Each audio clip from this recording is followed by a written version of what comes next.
Alright, Gaichu. The cabin is silent aside from the occasional swish of air as Gaichu steps through sword forms. He holds each stance for a few seconds, practicing a given swing a few times before switching to the next. Hello, SCKC. A single bead of sweat rolls down Gaichu's temple as he holds his position. After a few moments, he shifts to a relaxed stance, starting the form again. Pardon me for continuing my exercises. I feel that I have been letting them slip of late. You worried you're getting rusty? No, that's not quite it. Rather, I wish to learn to bring my enhanced strength and speed to bear. In order to do so, I must ensure that my blindness does not hinder me. Perfection is a journey, not a destination. Alright. Gaichu lifts his sword, offering edge first towards you. Do you see that edge? Forged by one of the finest swordsmiths in modern Japan. Diamond-coated edge capable of cutting even the most hardened ceramic armors. But what good is a sharpened edge without the precision to apply it? Oh, regarding Japanese swords and precision to apply it. So Japanese swords are curved. When you have a curved sword and you chop down on something, the curve causes it to straighten by itself. So that makes it easier to cut things. If you have like a straight sword, when you chop down, if you don't chop like square on, like it doesn't really work. It'll flop. But if it's curved, it will kind of bite in and then it'll self straighten. So I'm not saying that you don't need skill to use a katana. I'm just saying that the katana is designed to be relatively easy to use. Like it's relatively easy to cut well with the katana. It's not like it takes. Obviously, if you're a good swordsman, you're gonna be better at it than if you're just chopping people. Right. Anyway, when I was still a man, I could have cut a single pea in half with my eyes closed. Oddly, after becoming blind, I cannot replicate this feat. What? Running the back of a claw along the blade's surface, Gaichu smiles thinly. I think soon I will be able to perform this feat again. I simply have to train my body to ignore the senses that it no longer has, and pay attention to the new ones. Oh. It's not that he can't do it, it's that his body has changed, I think. Because when you become a ghoul, you become a lot stronger and a lot faster. So it's probably just that his motion is different from what it used to be, so he can't do it in it. Like you have to relearn how to chop the pea with his eyes closed. Now, what is it that you would like to discuss? Any thoughts about that last run? A good run, I think. Unexpected complications, perhaps, but all told we were quite successful. With any luck, the Red Dragon will be paid a visit by Knight Errant Security, and soon. Despite the other team, we sowed enough chaos that I doubt that Ares will realize our deception. I think giving the other Shadowrunners the laser may have been the wisest course of action in the long run. The Shadows do not forget favors like that. And help in a time of difficulty is often the difference between life and death. Besides, I doubt we need another weapon. We are quite effective as is. Yeah, Gaichu thinks exactly the same way I do. Is there anything else I can do for you? Has it been difficult to learn to fight while blind? It's not the easiest thing I have attempted, but neither is it the hardest. Placing his sword off to one side, Gaichu turns to face you. Emptiness is form, is one of the great lessons of the Hugakure. Train sufficiently and both swordsmanship and obedience will come instinctively. That is the closest to perfection a man can attain. Emptiness is form.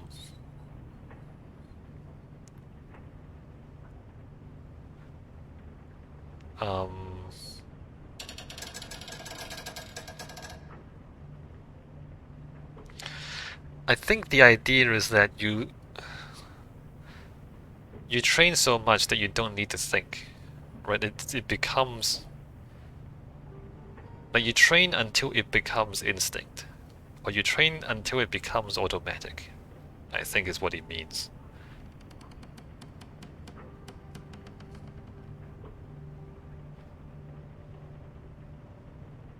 Swordsmanship and obedience will come instinctively. I don't put a whole lot of stock in being obedient. I, I don't. Does that mean that in a perfect world you would have killed yourself when you got infected? I don't put a whole lot of stock in being obedient. Gaichu feigns surprise. A lawless Shadowrunner have problems with authority? My goodness, I never would have guessed such a thing to be the case. When I was new to the unit, I thought that to be a good samurai was the ultimate goal. That to serve justly with dedication was the greatest honor a warrior could have. We were all young and foolish once, I suppose. To be a good samurai was the ultimate goal. To serve justly with dedication was the greatest honor a warrior could have. Well, the world isn't quite that clean, is it? There's probably a place for that kind of obedience somewhere. Like, if your master is as just as you, that would be true. But, you know, if the powerful are corrupt and self-serving, then being obedient to corruption is not honor, right? Like, if the powerful are honorable, then this is true. Certainly, those that join the Red Samurai are universally the sort who seek a rigid hierarchy to live within. If I had not become infected, I never would have questioned it. As it was, I still did not question it until my unit ambushed me in Fukuoka. We were taught that we were superior to everyone, that since we were pure humans and Japanese, we would always win. I believe that most never questioned the validity of this claim, even when confronted with direct evidence to the contrary. So basically you were racist. You were Japanese supremacist. Tell me about when your own unit ambushed you. Very well. Gaichu draws his nails over his scalp, sighing. My time in Fukuoka was tense. Since leaving Keihanshin, I had been careful to stay out of sight by moving on foot or in the back of automated delivery vans. I was running out of food, however. I needed to be in a city for that. Fukuoka is just big enough to get lost in, but not so large that a ghoul sighting could go unnoticed. I hid in abandoned buildings and storm drainage systems, and for 2 weeks I managed to stay hidden. The strain of having to constantly move was wearing on me, however. I made a mistake. What happened? I had to get out of Japan, but all of my contacts in Fukuoka had come up empty-handed when I asked for a way to China. I was running low on money and I could feel the team catching up with me. A contact of mine in Kumamoto owed me a favor, and arranged passage for me if I could reach the city in 48 hours. Kumamoto. Kuma is bear. What's moto? Gaichu closes his eyes, resting his face in one palm. If I had taken my time... Bear... cave? I could have made it to Kumamoto without incident. But I let caution slip when I got his email. I thought that if I disguised myself, I could take the train... I could take the train there, get out before my unit got any closer to finding me. You took the train? You took the train? You're a ghoul! How are you gonna... Trains in Japan are... You know, they're usually... There's usually a lot of people in them. Taking a train in Japan is like taking a plane in America, right? Imagine you're a ghoul, you're trying to take a plane, I don't know, from LA to New York. There's no way nobody sees you. I still don't know how they found me, magical tracking perhaps, or simply a well-developed spy network. Regardless, they found me. They were waiting for me at Hakata Station. It was an ambush. That's a very public place for an ambush. It is. I suspect their orders were clear, however. Do whatever it takes to kill me. Civilians expendable. For units like the Red Samurai, ordinary laws do not apply. The mission's success is the only concern. Ah, I don't see where the honor in that is. I had taken steps to disguise myself as best I could, relying on the sheer number of people to conceal my presence. I suspected that the team might attack when I was in public, but I did not realize just how expendable the civilians were. When they blew the C4 charges over the station's western entrance just to box me in, I realized how much I underestimated them. They blew up a bunch of civilians to kill you? Yeah, no, that's not... There's nothing honorable about that, dude. I assumed that a train had derailed, honestly, but then I smelled the telltale acrid vapor of the explosives. Gaichu wrinkles his nose at the memory. Once you smell it, you never forget. The plastic explosives that we use has a particularly sharp odor, like old cheese. Something to do with an olfactory tag added to help track it if it is stolen. I remember stumbling through the dust and debris, trying to find my way to the rail platforms. They attacked from all sides, using the confusion to strike at once. I could hear Ishida and Takagawa behind me. Aomori and Sasaki charged out of an access corridor just ahead of where I had been standing. Sasaki threw a firewall down behind me, cutting off retreat while Aomori started firing. That's a nasty situation to be caught in. One of the worst. Confined space, facing a mage and a heavy gunner.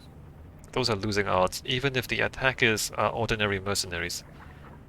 I did the only thing I could think of. I charged Aomori and Sasaki.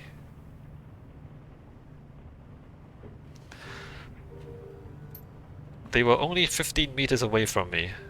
15 meters. It's a long way when you're running into gunfire. The only advantage I had was that they were blinded by the dust. They were as blinded by the dust as I was, but I could still hear and smell them. Sasaki threw a lightning bolt at me, but I managed to roll under it. As I came up, Aomori's light machine gun was swiveling down. I felt time stretch out as I stared down the barrel. I caught Aomori in the throat with the tip of my sword.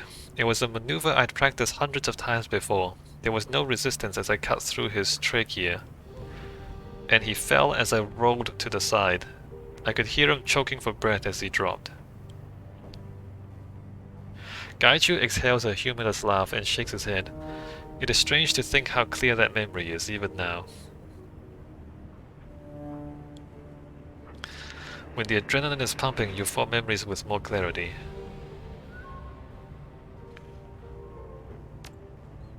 Certainly that is true, but I remember that strike so clearly for an entirely different reason. It was in that strike that I realized who I truly was.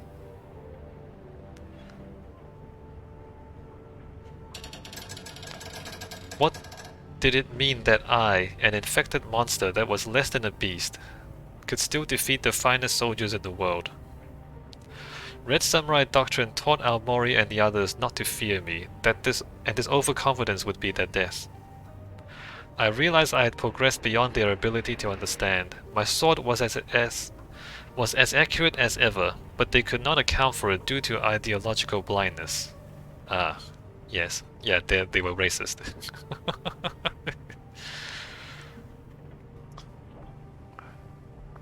That's the danger of letting ideology overrule facts.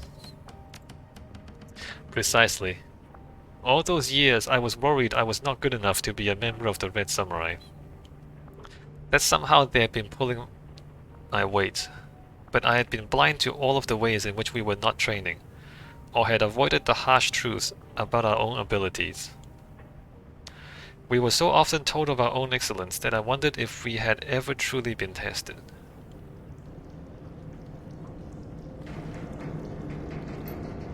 Sasaki was the next to fall. As I turned away from Aomori, I realized she must have seen me strike him. Her eyes were wide, and I could feel her fear and anger as she tried to summon another spell. She seemed caught between healing Aomori and attacking me. Gaichu taps himself on the forehead, just above his right eye. It was there, on Sasaki, a downward stroke. From Jodan's stance. She had hesitated, just as Aomori had. Forehead above his right eye. What, you chopped into her brain? I felt the breath go out of her, like someone had deflated a tire. She just slid down into a pile. I think she was trying to ask me how when I ran.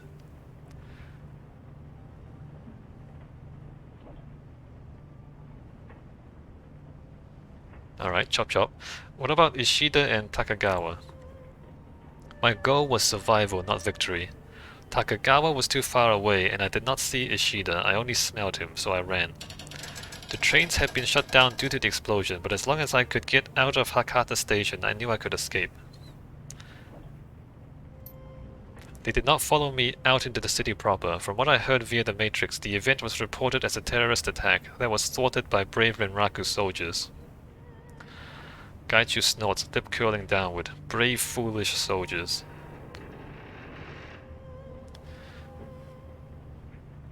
If you killed 2 of them, why are they still hunting you? Because he killed 2 of them! That's why! They have to restore their honor or something. Gaichu does not answer immediately. He seems uneasy with the question, fidgeting with his fingers. I am unsure why that would make a difference. Can you explain what you're driving at?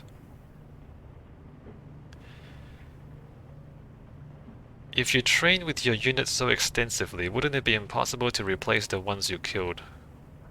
Oh yeah, that's right. Ah, I see. I think your mistake is in seeing this from a practical perspective. The problem is emotional, not mechanical. Folding his arms over his chest, Gaichu continues to explain. The nature of Red Samurai assignments is such that losses are generally 0, or the entire team. In those rare cases when Red Samurai teams suffer partial losses, the remnants of the impacted teams are shuffled together and undergo retraining. Sasaki and Aomori will undoubtedly be replaced. The problem is that I cannot be replaced.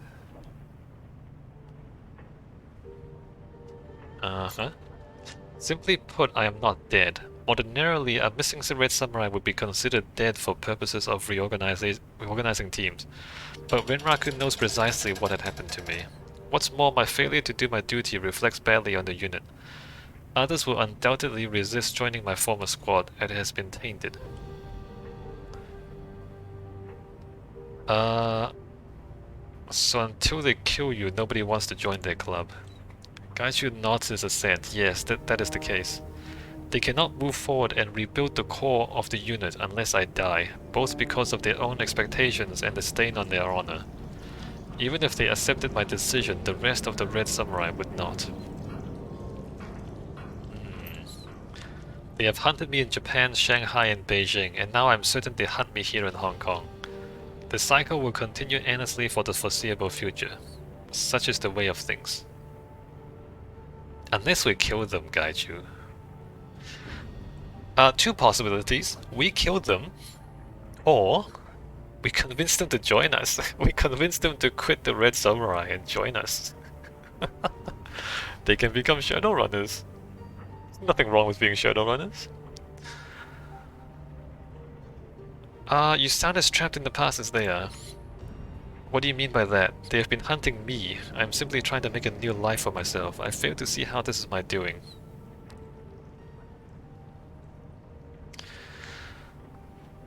One way or another, this will end with either you or them dead. You've got to take action. You're simply letting them come after you. Take the fight to them. You're capable of striking back at them. Why aren't more of them dead? that's a little brutal. Or you've got to take action. One way or another, this will end with either you or them dead. You've got to take action. What do you believe I have been doing? Gaichu's face twists in annoyance. Certainly I have not been allowing them to attack me out of goodwill. I have not been allowing them to attack me out of goodwill.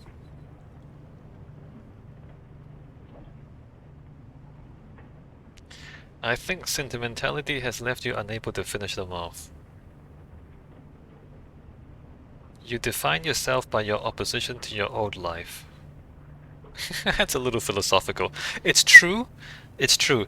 So instead of defining himself simply as himself, he's defining himself as what he was, how he's different from what he was. It's really philosophical though. I think sentimentality has left you unable to finish them off. Ah, yes. Because I'm such a weak-willed soldier of fortune that I cannot bear the idea of killing the last vestiges of my old life. His tone is mocking as he spits his next words. Certainly that is more likely than the battle simply not going in my favor.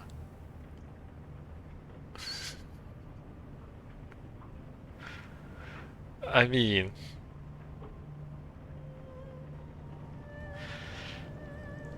if you're really gonna... Look, they're not dead. You're not dead. You're not trying hard enough. Yeah, no, it doesn't have to be a conscious decision. You're avoiding an all or nothing confrontation. Exactly. Gaichu is halfway through pointing an accusatory finger at you, but stops short as you speak. There may be some truth to what you say. I had not considered that my instinct to flee may be subconscious. Yeah. Like you're avoiding the climactic battle. Which, I mean, I don't blame him for avoiding it. Just saying that it's not gonna go away until he finishes it, right? He's just gonna stay there, and they're gonna keep hunting him, and he's gonna keep running away. I seek to perfect myself, my skills, and my abilities in combat. Perhaps this is not the path I would have walked when I was younger, but I have been a soldier for so long that I cannot imagine devoting myself to any other trade. This does not mean I am tied inextricably to my unit. It simply means I am shaped by my history, as are we all. I appreciate your concern about my history and my unit, but I assure you, I am doing alright. I must learn to adapt to my new condition and lifestyle on my own. The time will come when they find me in Hong Kong. And will you be ready? You know, when they find you, they're gonna find me because you're living underneath me. Literally, I'm upstairs and you're downstairs. They have to get past my room to get to your room. When they find you, they're gonna find me. What does perfecting yourself mean to you anyway? I do not know. I am certain that sounds like an evasion, but it is not. There is no roadmap for being a ghoul who is also a freelance killer. I only know that my instincts are stronger now than they were when I was an ordinary man. Because of this, I must learn to make my own way in this world. There is no elder teaching for me to reach for. Gaichu suddenly cocks his head. Is this why you're so concerned about my history with the Red Samurai?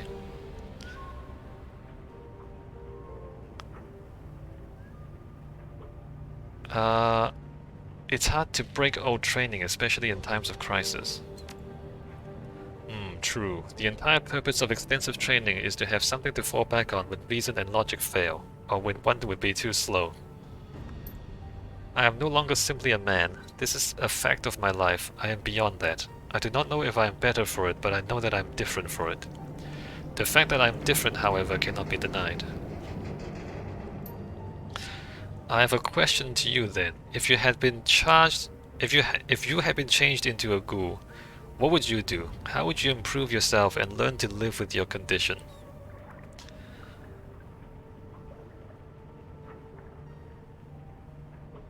I wouldn't forget what it means to be human. I'd make the use of my new abilities, change his power. I have no idea. That is a road I can't even consider. I've never been in your position. I'd make the best use of my new abilities, change his power. This is how I see things as well. If I'm to exceed my previous abilities, I must learn to make use of my new body and understand its limitations. Without that, I will simply be a shadow of who I once was. Yes? The changes are not only physical, as I mentioned before. My mind is more instinctive now, and reasoning is more difficult. I tend to react quickly without thought, but that also generally will turn the tide in my favor. I mean... Gaichu squares himself, nodding several times as if agreeing with his own internal dialogue. Warriors must learn to push their body and soul to the utmost limit. So too is it with me, but my body and soul are no longer that of a man. I must learn to use these differences as an advantage rather than a handicap. Perfection is not a destination, it is a journey. One must strive to become the purest form of oneself that one can be. So what will you do about your unit when they come looking for you in Hong Kong? I am unsure. You have given me a great deal to consider, and I do not mean that lightly. There are several actions and possible outcomes I foresee.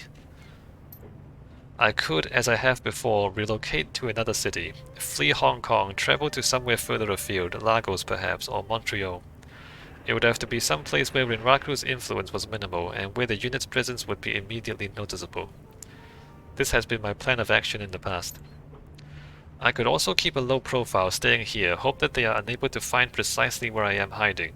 Undoubtedly, Ishida would command the team to keep looking. I believe it will only be a matter of time before they found me, but if it were a sufficiently long time, they might be recalled. I could also confront them, draw them out into the open at a time and place of my choosing. They are nothing if not predictable in their efforts to follow Red Samurai operational doctrine. That plan could succeed, but it could also put you and civilians at risk, and I am unsure how I would draw them out in the first place. You need to find a way to fight them. There's nothing wrong with hiding out. Bide your time, get out of Hong Kong after they get complacent. No, we should fight them. I mean, in a way, I feel like... I mean, they're samurai too. They are also samurai. Maybe this is a little bit romantic, but I think they deserve a fight, right? They deserve a fight, and we deserve a fight. So I'm gonna encourage the fighting part. Let's fight them. Let's fight them. Right. A warrior should be given a warrior's death. Let's give them a warrior's death. You need to find a way to fight them. Gaichu sighs, shoulders slumping a little. I am unsure if that is the wisest course of action. I'm going to need to think about this a great deal. Please let me think on this, I'll have an answer later. Sure thing, I'll talk to you later.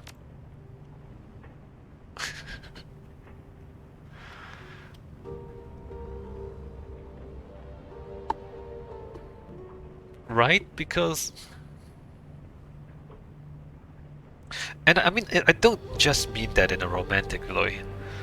Because because they are warriors, they will not be satisfied until they have a fight. Right? If Gaichu just runs away or just hides, they'll keep hunting. They'll keep hunting, they'll keep hunting, they'll keep hunting until they die. I don't know if Gaichu is immortal now. Maybe Gaichu can just outlive them if he hides like for another 30 years.